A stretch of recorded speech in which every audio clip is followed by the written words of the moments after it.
Yes, Matt, well, festooned in security, Belfast Grand Central Hotel, where the president stays tonight. As he left the US, he told waiting reporters that his #1 priority is safeguarding the peace process here in Northern Ireland. What's your top priority on this trip, sir? Make sure the Irish Accords and the Windsor Agreement stay in place. Keep the peace. That's the main thing. And it looks like we're going to keep your fingers crossed.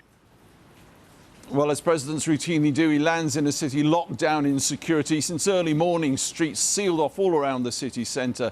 The Northern Ireland police say it's their biggest such operation ever, assisted by hundreds of officers drafted in from the mainland. Meanwhile, out west, their colleagues, again in the early morning, were involved in a security operation. They say they recovered what they say are 4 suspected pipe bombs, and they were found in the cemetery where just yesterday the media were filming a distant Republican colour party commemorating the Easter uprising.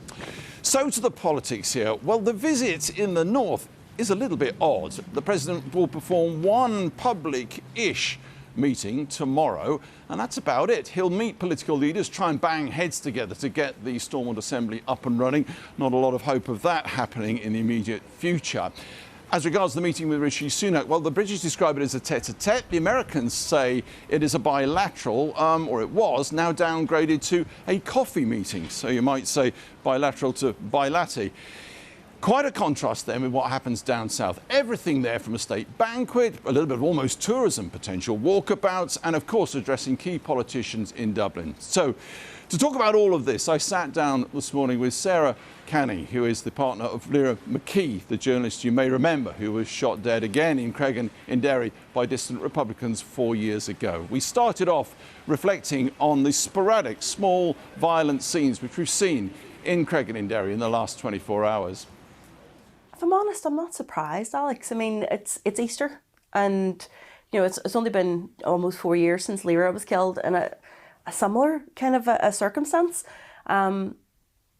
It's really pathetic, and it's sad that we are back there again. You know, the people of Cregan deserve better. The people of Northern Ireland and Ireland as a whole deserve better. But there's always going to be that minority that are going to drag us back into something that none of us want to be a part of. And like, it's really sad. You look at the demographics again, and it's all young kids. The people behind that, the paramilitaries will tell you those children support this and they understand. They don't understand. They're there because there's nothing else for them to do. They're bored, they're off school, and they're running the streets wild, and that's all it is. Dangerously left behind by the Good Friday Agreement, say some. Yeah, I would agree. I mean, particularly in working class communities. After the Good Friday Agreement, things improved. There was more money. There were more things coming into your community. So you actually felt like there was hope and you saw change. And I think we rested on our laurels a wee bit, and that began to slide. Something has to give. And 9 times out of 10, it's the children who bear the brunt of it.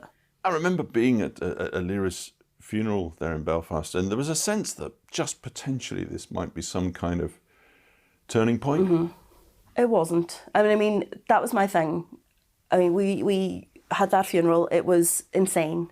Looking back on it, my whole thought at that time was something has to come out of this that isn't just tragic, because it was horrific, you know, and it's been horrific for so many families. And I'm sure other families have sat and said the same thing. Maybe that's partly why I've lost so much faith in politicians, because I do think they pay you a lot of lip service and they nod their heads and they say yes, yes, yes. I mean, they did come back together and Stormont was up and running, and I think we were all so hopeful that something good was going to happen and the change was coming. And then it just all fell apart again. We have, coming to this city tonight, Joe Biden, but he's barely doing anything. I mean, what's your reading of that? I mean, what is there for him to do? Honestly, I mean, we have no political system in place at the moment. Is he going to make me civil servants? Because the reality is that's who runs Northern Ireland at the moment. Yeah. You know, so unless he meets with senior civil servants, I think that him meeting with our political leaders is actually, it's a bit of a slap in the face to Northern Irish people, because we don't see them as doing anything for us at this moment in time. You know, it would be a waste of their time and his. Your message to the political leadership would be? Get your fingers out. The political people who are putting the biggest stoppers on us moving forward at the minute are the ones who would tell you they love Ulster and they love Northern Ireland. We were in a position where we could have been the most prosperous part of the Union. We could have had everything coming to our doorstep, and they would rather that we suffered and not have it because somehow they feel it secures the union more for them. Does that political vacuum, I mean, Stormont literally padlocked, represent a potential danger to the peace deal? I think so. I think people here are losing hope, and that's a big problem. Like, they are losing hope, and when you see people starting to lose hope and faith in their political leadership, they move to the fringes, and that's why we're seeing now an increase in votes going to more extreme parties and more extreme parties running. As long as we keep ourselves completely separate, how do we move forward as a society if you're afraid of the people across the peace wall? Which you don't have to be. They're dealing with the same stuff you're dealing with. You know, they're struggling to pay their rent or their mortgage. They're looking at the cost of living increasing beyond their means. We're all going through the same stuff, but we always have elements here there going, but they've got it better than you do. And they don't. Sarah Canning speaking to Alex Thompson. Well, earlier I spoke to the former Irish Prime Minister Bertie Ahern, who helped to negotiate the Good Friday Agreement. I began by asking him if he and his colleagues could overcome their differences 25 years ago, how much of a challenge was ending the stalemate over today's power-sharing agreement. Tony Blair and, my colleagues, David Andrews, Liz O'Donnell, when we were negotiating this 25 years ago, we were trying to get an inclusive process that included all of the parties from on one side, and then we were trying to get a comprehensive agenda. And if you looked at that list of things, not alone was it to set up an assembly and executive, but deal with decommissioning, demilitarisation, reform of policing, and so many other issues. Now we seem to be down just to one or two issues that are a fallout from Brexit and from the backstop. And Small it seems stuff by doable, comparison. but it's small stuff, but like everything in Northern Ireland, one little issue can hold you up for a long time. How fragile, then, do you think the Northern Ireland Agreement is 25 years on, given its current problems? Yeah, I don't think it is. I think this is very doable. It is politics again. It's the difficulty for the Democratic Unionist Party, I think, to get a decision that they all can buy into within their own party. There are some issues. I think Rishi Sunak has done a very good job in the Windsor Accord with the Vice President of the Commission. So, there are one or two small issues that they're raising. I don't believe they're very big issues. I think they're solvable. But we do see petrol bombs now and again. I mean, there's possible yet. There is a bit of anger there, isn't there? There's a bit of violence that flares up occasionally. Does that worry you? Whenever there's a vacuum, whenever politics isn't working properly or coherently, then it goes onto the streets. That's always been the position. It was the position in the 60s, 70s, 80s, 90s, 90s, and still is. Now, thankfully, we're dealing with very young people at the moment, but that can escalate, so you always have to be very, very careful. And that, I think, even beholds more the pressure on politicians to get back into the executive and the assembly and get on with dealing with the everyday issues, including security. Once upon a time, there was a wishful thinking, perhaps even a plan that President Biden might address Stormont and there'd be a power-sharing government in place for him to do so. That's obviously not the case. Are you disappointed that his visit is almost like a drive-by? It's so short.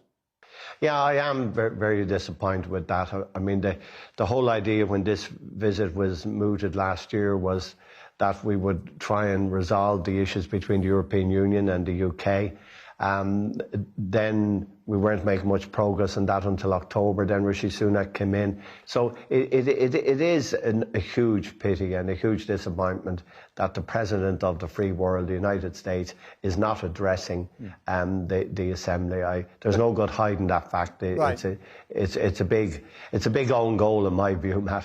So should Biden be using his visit, rather like Bill Clinton did once upon a time, to knock a few heads together and make sure that that power-sharing government comes back to life? Yeah, I think he'll do that, but as we know in Northern Ireland, you just have to be careful knocking the heads together. You have to cajole them a bit, because if you give too many lectures, they go the opposite way. Tony Blair and I learned that.